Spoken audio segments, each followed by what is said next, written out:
السلام علیکم، میرا نام عدن عقیل ہے اور میں جماعت سال اول کی طالبہ ہوں۔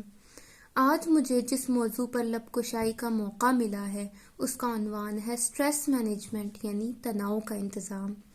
زندگی کے ہنگامہ خیز سمندر میں تناؤ ایک طوفان کی مانند ہے جس کا ہم سب کو سامنا رہتا ہے۔ اسے سیاہ بادل کے طور پر تصور کیجیے، لیکن یاد رکھیں کہ ہر بادل پر چاندی کا ایک پرت ہوتا ہے۔ مشکلات اور رکاوٹوں کے درمیان ترقی کے مواقع پیدا ہوتے ہیں۔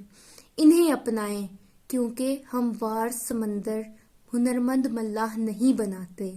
تناؤ کو کم کرنے کے لیے ہمیں توازن اور اعتدال کی ضرورت ہے، لہٰذا اپنی مصروف زندگی میں فرصت کے لمحات کو اپنے دن کے تانے بانے میں باندھیں۔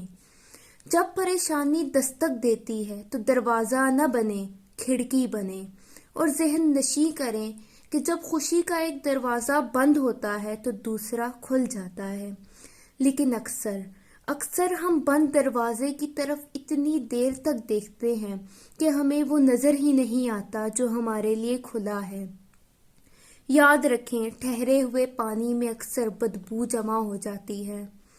غلطیاں ہوتی ہیں، کشیدگی بڑھتی ہے، تناؤ جنم لیتا ہے، لیکن اصل بات یہ ہے کہ ہم کس طرح زندگی کا سفر جاری رکھتے ہیں۔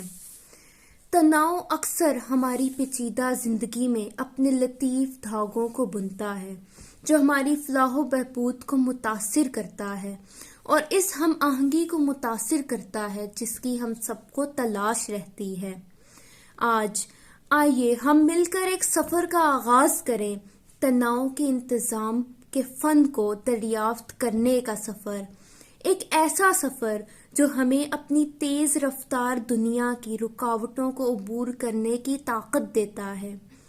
تصور کریں کہ انسانی دماغ ایک باغ ہے اور اس باغ میں خیالات نازک کلیوں کی طرح کھلتے ہیں، اور تناؤ کالی گھٹا ہے جس کو چھا جانے کا خطرہ رہتا ہے، اور سکون وہ باد صبا رحمت الہی ہے جو اس گھٹا کو پرے لے جاتی ہے۔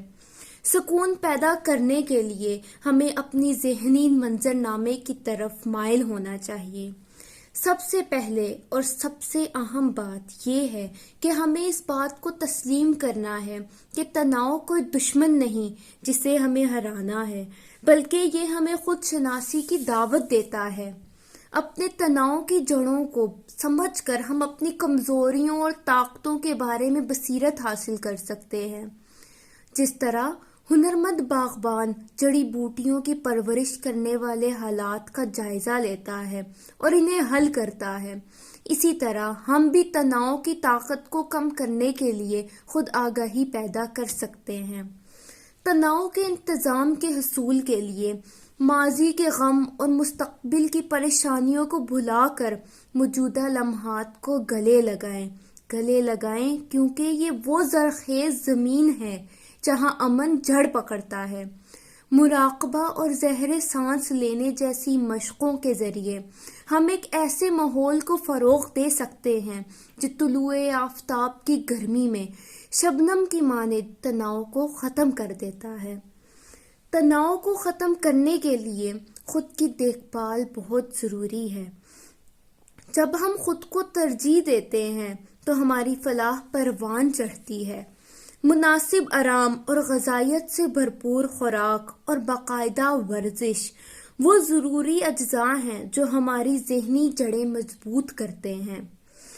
اس گفتگو کو اختتام پذیر کرتے ہوئے ہمیں اس بات کو ذہن نشیں رکھنا چاہیے کہ ذہن کے باغ کو مسلسل کاشت کی ضرورت ہوتی ہے، لہٰذا زندگی کے بہاؤ کو تسلیم کریں، کیونکہ تبدیلیوں کو ہنس کر گلے لگانا ہی پریشانیوں کو ختم کرنے کا ذریعہ ہے۔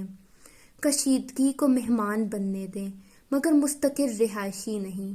شکریہ۔